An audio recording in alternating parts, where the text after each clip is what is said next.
नमस्कार। अफगानिस्तान में तालिबान का कब्जा पूरी तरह से हो चुका है और अब तो सरकार का ऐलान भी कर दिया गया है। सरकार क्या, सरकार के नाम पर आतंकियों को शक्तियां मिल गई हैं। अब देखिए ना, वैश्विक आतंकी मुल्ला हसन अखुंद को देश का प्रधानमंत्री बनाया गया है। दूसरी तरफ अमेरिका के मोस्ट वांटेड आतंकी सिराजुद्दीन हक्कानी को तालिबान सरकार में गृहमंत्री बनाया गया है।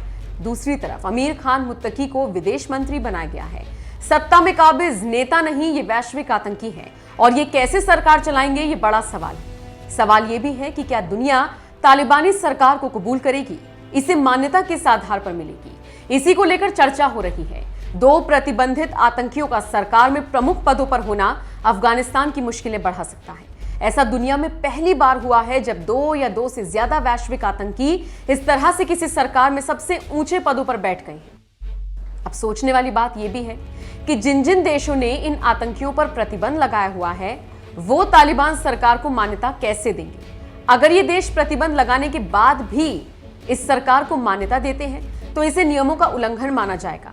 इतना ही नहीं, इसे एक तरह से आतंकवाद के साथ समझौता भी माना जाएगा। दूसरी तरफ ऐसा करने पर एक मिसाल कायम हो जाएगी कि आतंकी होने के बावजूद सरकार का प्रमुख बनने पर सभी अपराध माफ हो जाते हैं और तमाम देश आपको अपना लेते हैं।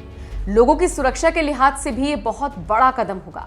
हालांकि मुल्ला हसन अखुंद और सिराजुद्दीन हक्कानी के ऊपर से वैश्विक आतंकी और मोस्ट वांटेड का तमगा हटना भी बहुत आसान बात नहीं है।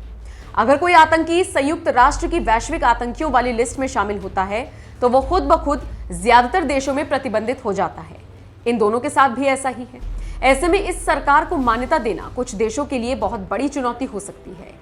खैर, इस पूरे मसले पर भारत का क्या स्टैंड होगा, ये देखना होगा। फिलहाल आप इस खबर को किस तरह से देखते हैं, कमेंट करके अपनी राय हमें जरूर